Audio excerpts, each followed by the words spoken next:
Greetings, everybody. Hope everybody's having a good weekend. My name is Keisha. I am the owner of A Way of Life.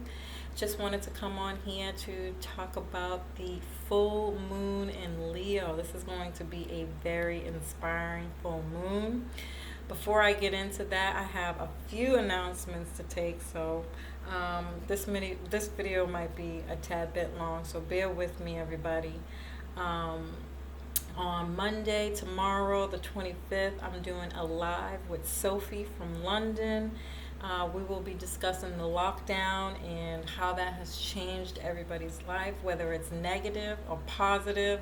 I just thought it would be a really good idea to have the conversation, share my story. Sophie's going to share her story in London. I can't wait to hear more about it and really allow people to share their stories as well. This has been a very interesting time for everybody, and I think it's good to create a platform to have a bigger conversation about it. And then on Friday, the 29th, I'll be doing an IG live with Miss Divine Love. We're going to be talking astrology and tarot and holistic health. And she's going to tell us when to detox, how to detox, why it's important, the right foods to eat, and how to alkaline the body with everything that's going on right now. I'm sure you guys can all agree this topic is a necessity.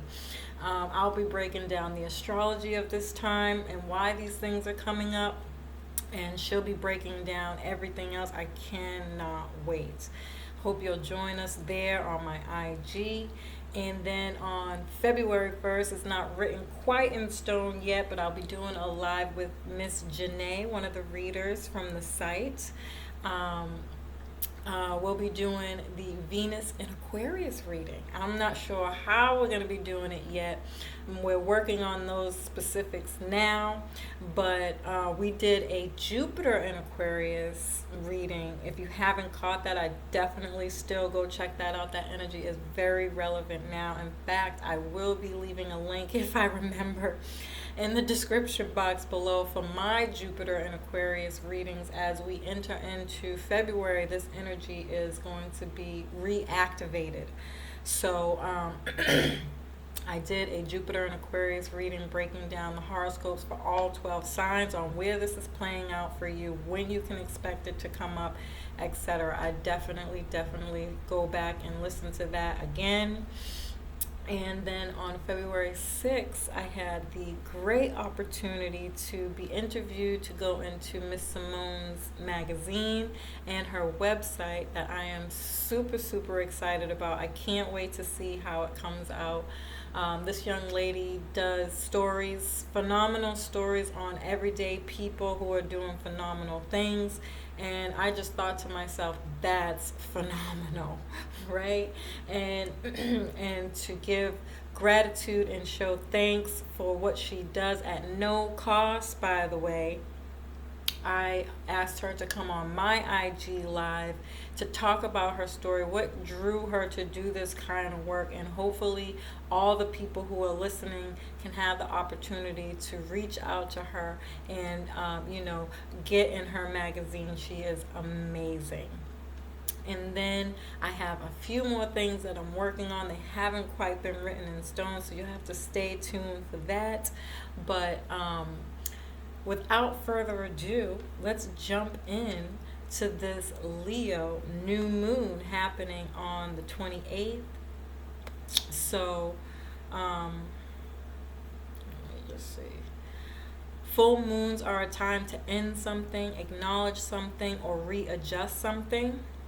The moon is our emotions. What are our needs, and how do I express that to the collective?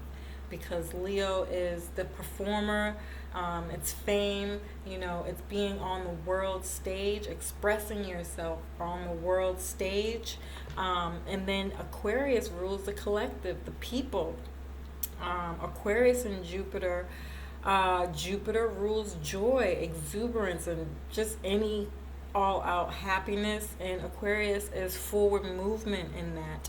Forward thinking, technology, and groups. I would even say some kind of science, where we'll be seeing a lot of this coming out somehow, some way on the world stage. These topics, these themes will be really big at this time. Leo also rules the fifth house. The fifth house is about romance, love, play, fun, um, children, fame, sports, the actual conception to making a baby. So if you're not having children or thinking about having children, um, or a creative endeavor that you're birthing, you're bringing life to, something creative, the creatrix, to create something, your gifts, talents, and any kind of, again, creative endeavor can come up at this time. Um, we can see, expect to see some kind of expression on the world stage and technology, on the internet, in our groups of people, in your everyday life, with your children. If you have children, they could be reading a pentacle in their life where it's either causing them to act out, or you see them mature in some way, shape, or form. Leo is a royal sign. It's ruled by the sun. Leo wants to inspire by stepping on the world stage and being courageous, creative, and performing. Um, you will feel alive at this time. When you love yourself, Leo rules with the heart. You know, and we've been through a lot over this last year with all this Saturn and Capricorn energy that's been giving us this reality check about what is it do we really want. Getting down to the deepest, darkest parts of ourselves and saying, what is it do I truly want? A lot of us really sat down and asked ourselves that question, and we've gotten to the bottom of it, and we couldn't really do much with that energy last year. It was just really forcing us to dig deep. And so we might have blockages and things stopping us, and then the lockdown, and then so many other different things that were coming at us to force us to get our house together, get our house together, our house inside together, do a lot of healing. And now that we've come to the end of that cycle, we're closing out that cycle. Saturn gives gifts when you complete Saturn cycles, and a lot of us are going to be seeing that now and really seeing the possibilities. Jupiter is the possibilities, the hope, that what you really want, you can now see the possibility of that being real and coming to fruition. And Saturn is going to bless us somehow, some way for doing the real work. It's asked us, are we ready? And we've done that. And that is living. And it's contagious. I think Leo energy in general is contagious, to be honest with you. When they walk into a room, their energy just demands attention. They are prideful about what they create and what they do, what they're responsible for, and they expect that energy in return. Jupiter will expand this feeling. We could see a lot of this going on at this time. You could be feeling this a lot at this time, where you're just sharing your gifts, how proud you are of the struggles that you had to go to get there, but you can see the light at the end of the tunnel now. I think we're going to see and hear a lot of this going on at this time. You're learning how to fall in love with your life, how to own who you are and claim your happiness. This time that we've gone through with everything that's going on has really taught us the true meaning of freedom. And Leo is an individual sense of being alive, being in the moment. In the age of Aquarius, with the stellium of planets, it's freedom. We are really learning how to make our own rules in our life and what that looks like now. We're not depending on these old systems and structures anymore. We're really stepping up to the plate and taking control of our life. We're setting ourselves free, and we'll be expressing that in some way, shape, or form at this time. We've gained some wisdom in some area of life that we'll be called to give back in some way. The shadow side of Jupiter is, our outdated beliefs. The shadow side of Leo is ego. Ego doesn't trust the goodness of life, and it doesn't want to help. The ego is being exposed at this time. The ego wants to separate each other or keep us in this position, in this hierarchy where we always have to be lesser than somebody at the top of us, looking over us, looking down on us. That has come to an end. And once you shine light on things that are no longer true, the beliefs that are no longer real, we're losing faith in those things and they become something else. You get to, they don't exist anymore, and you get to build your own in place of what was there. And I think everybody is really at a pinnacle where they're seeing that now, and they're going to be expressing that in some kind of way. And we'll be saying no to a lot of things that don't align with that energy, or what we've learned over this period of time. We're saying yes to our internal soul compass. We're really, really, really doing the work and stepping into our power. And that's beautiful.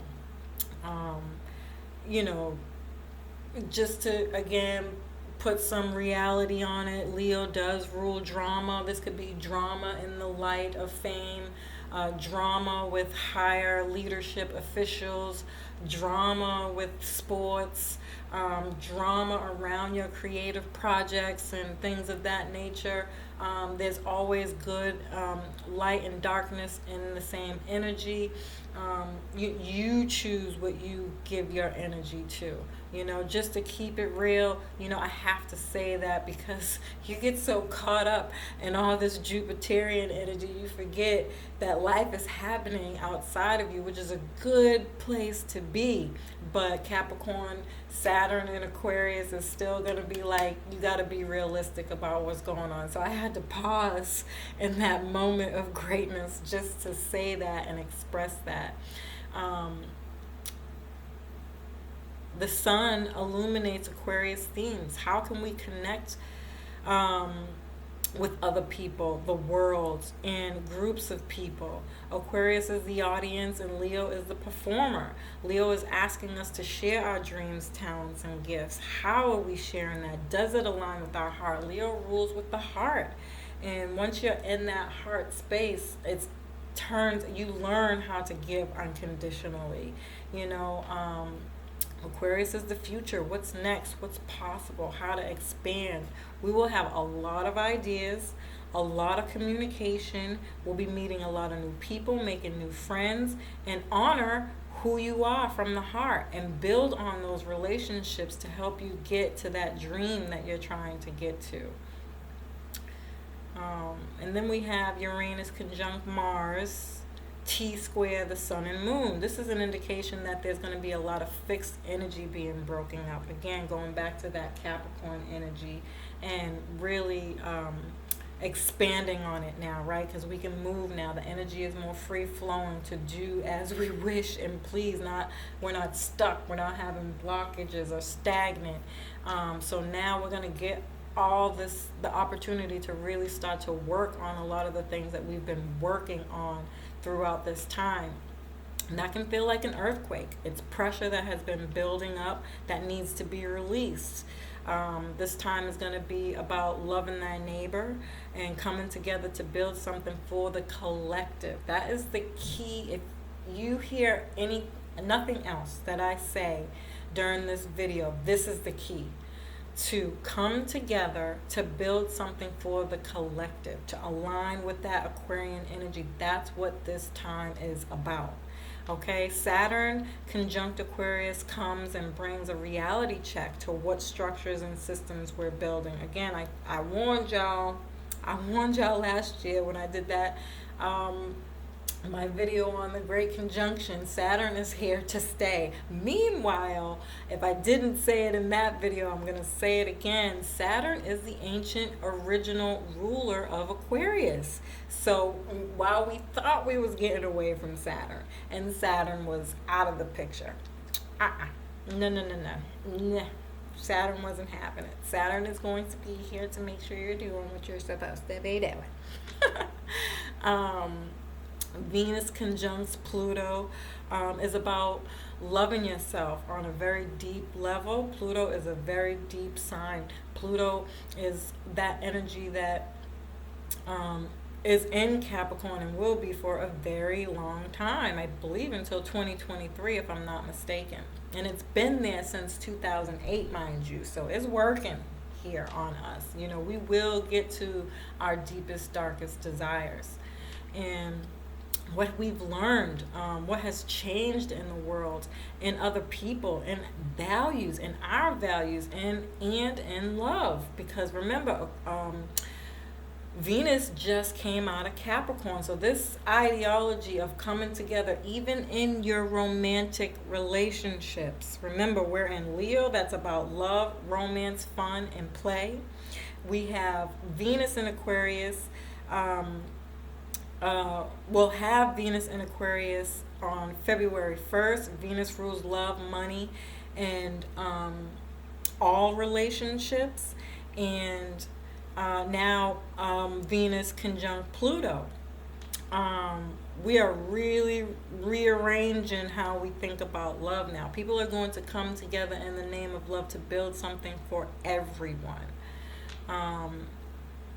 So this kind of deep change can bring up fears that transforms your awareness to change. Like an example, as I come to this pinnacle in my life where I've built a great amount of financial stability, I'm learning I have to do more now, you know, because what I have right now is good enough for what I have now.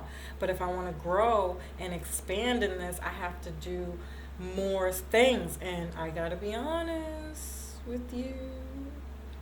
A fear of making money is very real. You know, I've come from the hood, from the streets. We don't have money like this, you know? So it's really hard for me to think about materialism in a positive way. I have to change those beliefs that I have and work through that energy and really sit down and ask myself, what do I want? Why do I want it? Does this still align with what I'm doing, who I am, and who I'm trying to become? So this could be something that could be coming up for a lot of people. You know, this is an important time because it's going to happen again at the end of the year, and it's going to be in retrograde at that time. So we're going to be going back again to reevaluate this process of change and expansion, just letting go of old beliefs that no longer serve us. This is going to feel like a literal death. You know, it's going to be very intense. This can be fear of, again, making money, not feeling worthy of love. You know, the best thing is to always come back to what last year taught us, is how to go within instead of reacting to an issue. That's the lower vibration. That's the ego. That's acting from the ego. You know, we're now learning and healing, and we know now it's okay to stop and think things through.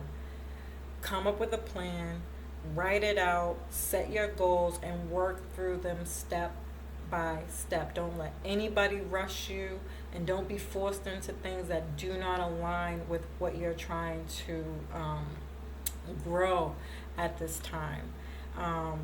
Go within, stay in your power to expand on these new beliefs. And then last but not least, we have Mercury Retrograde, and it will be in Aquarius. Again, that stellium of energy. Mercury will go retrograde on January 30th, and this is really going to help us actually. It's going to slow down the mind. That will assist in this change. It could bring mental fatigue. We can have internet and electric outages. This is a huge amount of Uranian energy, Aquarian Uranian energy. We're going to be forced to grow at a rapid speed. It's air sign, it's air energy, it's fast movement. So, you know, really be mindful. This is going to be like a whirlwind of change, you know.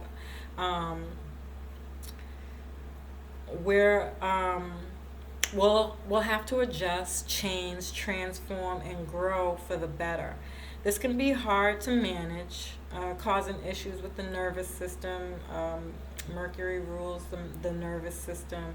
Uranus rules the higher mind, and Mercury rules intelligence in the mind as well, and on a lower level, on an everyday level. So, you overthinking what you're doing on a daily basis. Try to ground yourself, hug a tree. That's like my favorite saying. This could be very overwhelming. You'll have to ground yourself. Even with all that being said, this energy is still being supportive and positive aspects. So, meditate. Whatever it is that you do to stay grounded, you'll need that now more than ever at this time and for the next 30 days, basically the entire month of February. Nonetheless, the change and transformation that comes from this energy, beautiful. Love it. I hope this information was helpful. Peace.